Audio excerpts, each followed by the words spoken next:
Good afternoon, everyone. Aaron Stewart here, owner of The Educated Dog. Uh, this video is going to be a little different. I'm actually holding my camera in my hand and instead of setting it in my gimbal.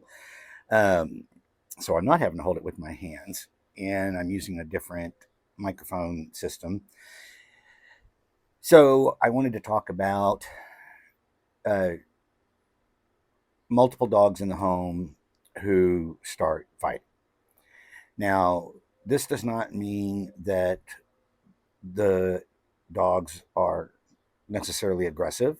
It doesn't mean the one that is starting the fight is necessarily aggressive. And it certainly doesn't mean that you have to get rid of one of your dogs.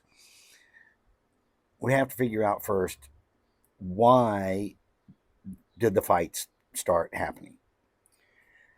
Now, I'm going to go with what I see most often. So, most often, what I find is dogs that will fight in the same home. That is because there's a miscommunication from their humans to the dogs.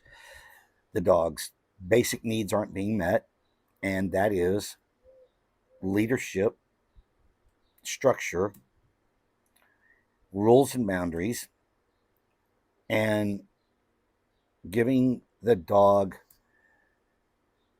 constructive mental exercise.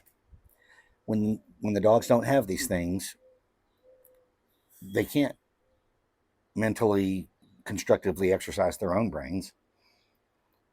And when dogs play and they live in a home where they have all these things, um, those dogs will always have friendly play.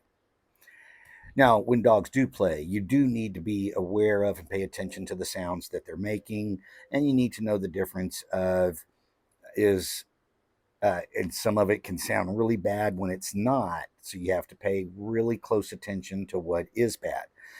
Dogs that do not have those things when it comes to play, what's going to happen is, because all they do is wrestle. They don't get structure. They don't get rules and boundaries. They don't get constructive mental exercise. And they're pack animals. There has to be a pack leader. That's not supposed to be one of the dogs. That is the humans in the home. Now, that play will turn into testing each other's weaknesses and strengths. That will typically, with the dog that is the stronger of the two, mentally, physically, or both, will start becoming more aggressive.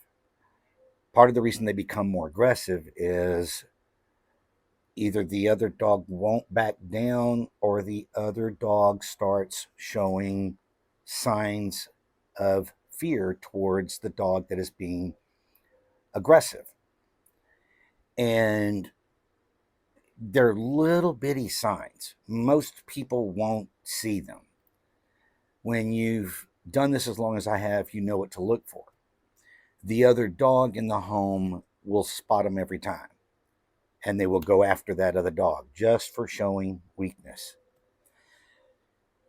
Now, I would never even tolerate a aggressive growl towards another dog in the home. An aggressive growl is a dog basically saying to that other dog, I'm willing to harm you. Now, when you have multiple dogs, there's going to be a dog that has that little growl of, leave me alone. They're two different things. So when a dog does that other growl of, I'm willing to hurt you, that is the moment you need to seek help. Even if it's escalated to full on fighting, which I have dealt with for many years, doing the right thing, you can rehabilitate those dogs, but you have to have the ability to do so. And one other piece of advice is, if you have a dog that doesn't like other dogs, Even if you, like, if you have two dogs, you know, they might like each other. That doesn't mean they're dog friendly to other dogs. That means they like each other. So, in that situation, don't bring a new dog into the home. So, that's it for the day. I'm Aaron Stewart, owner of The Educated Dog. Appreciate all of you guys that follow me, that hit the like button, make comments. That's awesome. And I will do another one of these in the near future. Have a wonderful rest of your day.